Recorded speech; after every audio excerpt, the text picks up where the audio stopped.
Thank you, Presiding Officer.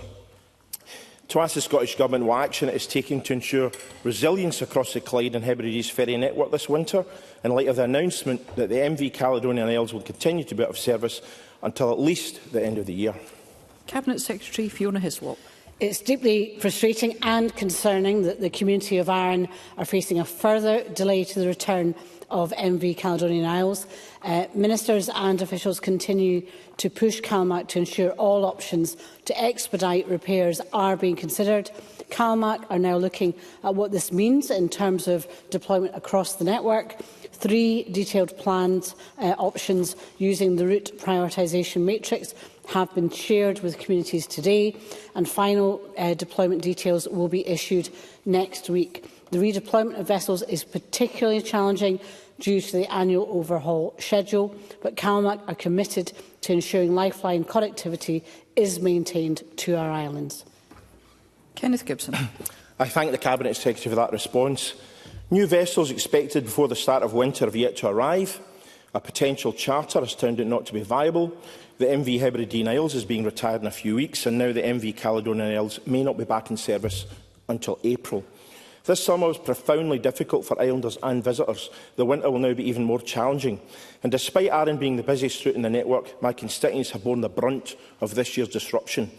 What will the Scottish Government do to ensure that Arran service is as reliable as possible over the coming months? And can the Cabinet Secretary update Parliament on when the MV Glen Sannox and MV Isle of Islay will enter service? Cabinet Secretary.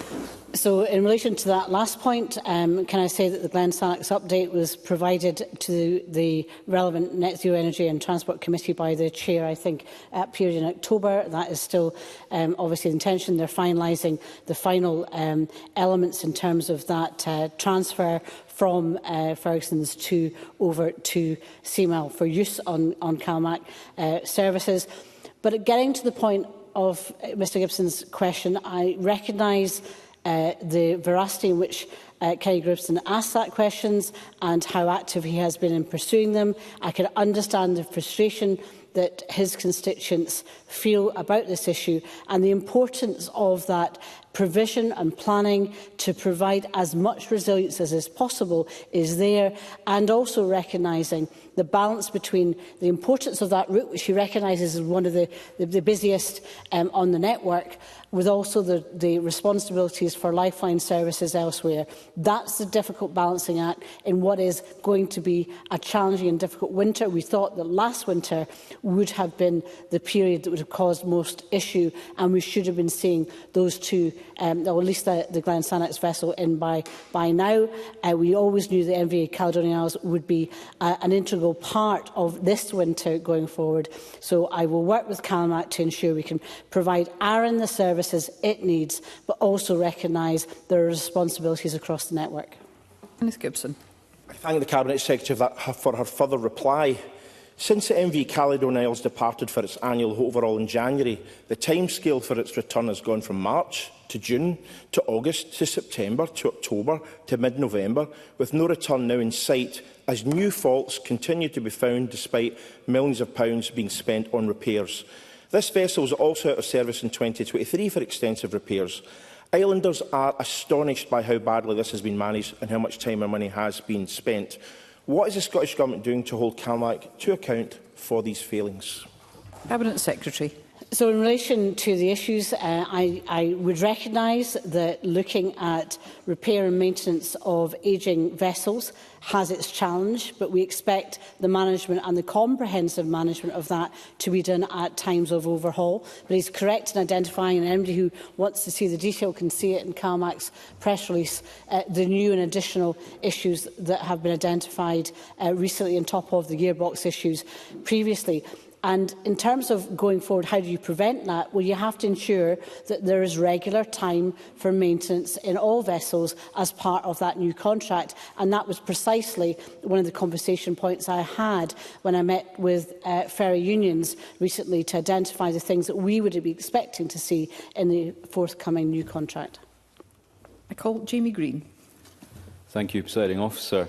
I have to say, it takes a huge amount of brass neck to stand up in this chamber and ask the SNP government to explain CalMac's failures in all of this. Let me tell you where the failures lie in this entire ferry scandal. It's right there on the SNP front benches. That is the reason. The lack of investment, the lack of progress in new vessels. I haven't heard a single solution from the Minister today on what CalMac is going to do to address this situation. They're completely out of vessels and they're completely out of options.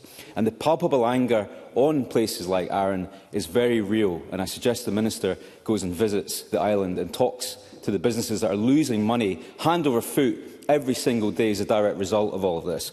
There's no point in me asking the Minister what she's going to do about this, because the answer is nothing. They've done nothing about this month after month after month. Let me simply ask this. Why has not a single SNP minister lost their job over this fiasco? Cabinet Secretary. I think the people of Arran and the constituents of Mr Gibson would not take kindly to the politicisation that has just been expressed. I think, Presiding Officer, attacking other members of this chamber and calling them names or using that kind of pejorative language is not acceptable. The member said we're completely out of vessels and completely out of options, which is not true. And had he listened to my first question and the answer to it, I set out that there are 3 options currently, as we speak, being discussed today. None of them is palatable. I understand that. We want to maximise obviously the route options that we have. But to say what he said is factually incorrect. Blair Baker. Thank you. Presiding Officer, I have to say that nobody is surprised that we are here again in the chamber asking the Scottish Government about mismanagement of ferries.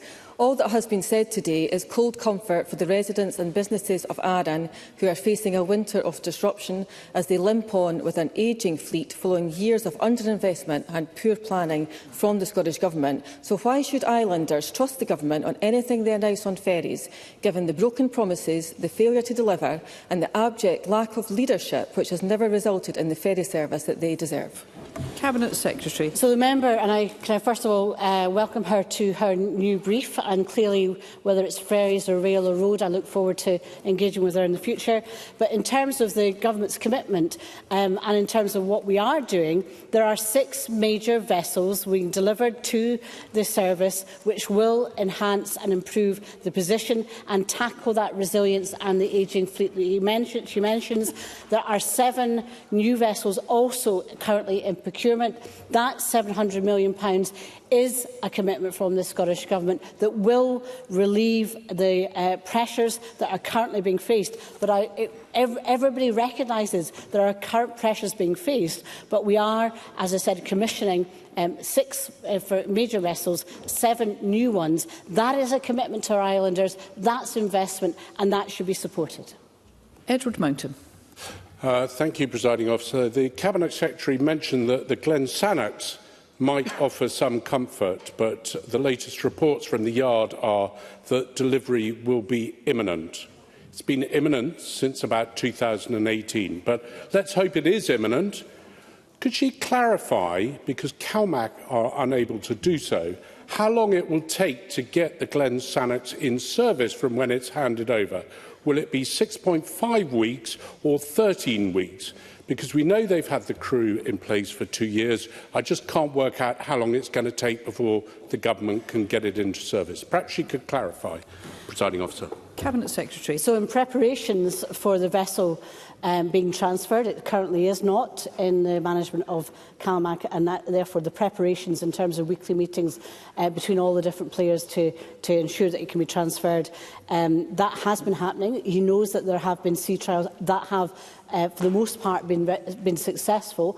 In terms of the period of transfer, I think he might be identifying an issue that there has to be a regular annual haul booked in for all vessels, and in consultation with the island community of Arran, their preference was that annual and that scheduled position should be in December. That will have an impact, therefore, on when the vessel will come on stream for regular passenger vessel deployment. And I suspect that is probably the difference that is identified in the points he's been making.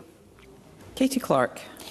The Fraser of Islander Institute estimated that each ferry journey to Arran contributes £13,200 to the Arran economy. What work has been done by the Scottish Government to quantify the cost of these repeated cancellations to both Arran and Ardrossan? And does the Scottish Government have a plan to compensate businesses and the local economy given the ongoing disruption due to the age of the fleet? Secretary. So I'm not sure if the member supported this year's budget, but there was a provision in that to help with, particularly with hospitality rates relief, to help support communities and island, well, particularly islands affected. There was 1,200 businesses that were part of that provision on that hospitality rates relief. In terms of that economic impact, that obviously has been identified in lots of different ways, but not least I had a conversation in a meeting just in the last few weeks with Highlands and Isles Enterprise, and particularly about how, working with islands communities, we can help try and recover some of that issue. A lot of that is confidence. A lot of that is concern around, obviously, the headlines that people see, the experience of it. That can obviously be important in raising the issue, but it also has a knock-on and detrimental effect in customer confidence. So we want to be able to rebuild that, and I'm in active discussions with colleagues how we can help islanders in terms of building that forward look, particularly in tourism and supporting tourism businesses on Arran and elsewhere. Thank you. That